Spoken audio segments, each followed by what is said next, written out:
الآن أبقى مع الدكتور خالد شخير فليتفضل.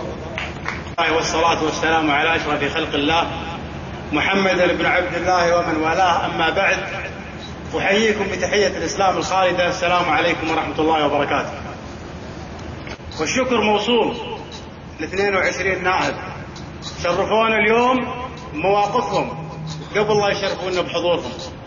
22 نائب صوتوا للوحدة الوطنية، 22 نائب رفضوا الامتيازات المقدمة من الحكومة، 22 نائب صوتوا ضد الوزير الذي يتحدث عن اسعار الاستجوابات، 22 نائب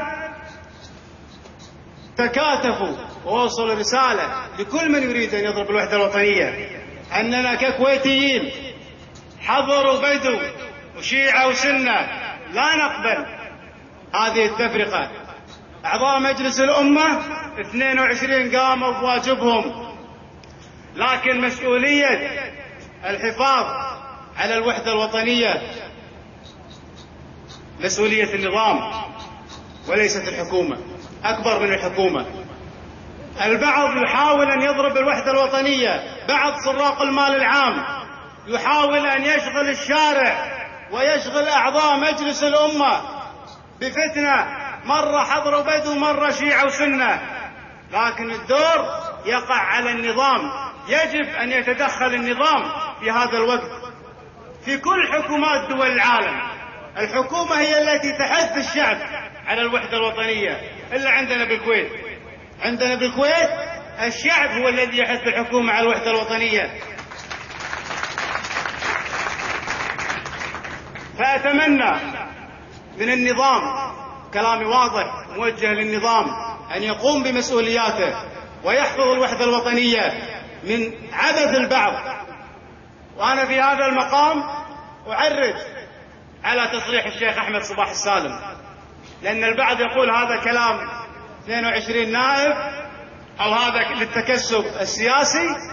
هذا ما صرح به الشيخ أحمد صباح السالم لوسائل الإعلام. هذا التصريح الشجاع من هذا الرجل الشجاع ابن أمير الكويت الراحل الشيخ صباح السالم. هذا الرجل قال أن قبل طرح الثقة في وزير الإعلام الحكومة لعبت سياسة حتى لو كان على حساب الوحدة الوطنية، وفتحت موضوع المزدوجين، وهي لا تقصد موضوع المزدوجين، هي تقصد صرف الأنظار عن إخفاقات الحكومة في عملية التجنيس الأخيرة. أنا أقول لهذا الشخص الذي استوعب أبيات الشعر المختصرة لأبوه رحمة الله عليه يوم قال أنا وشعبي كل أبونا جماعة، الدين واحد والهدف أخدم الشعب، لضاق صدر الشعب ما استر ساعة، أضيق لا من ضاق واستر لحد. فهم أحمد صباح السالم وصرح هذا التصريح الشجاع اللي أتمنى من الحكومة أن تعي هذا الشيء. أما الشيخ أحمد صباح السالم فله كل الشكر والثناء على هذا التصريح الشجاع الذي هو شارك نواب الأمة في الدفاع عن الوحدة الوطنية. أما المواطن المحافظ اللي رد على الشيخ أحمد صباح السالم، أنا أختصر كلمتين وأقول للنار ما تخلف إلا رماد. وفي الختام أسأل الله العظيم أن يحفظ الكويت وشعبها من كل مكروه، والسلام عليكم ورحمة الله وبركاته.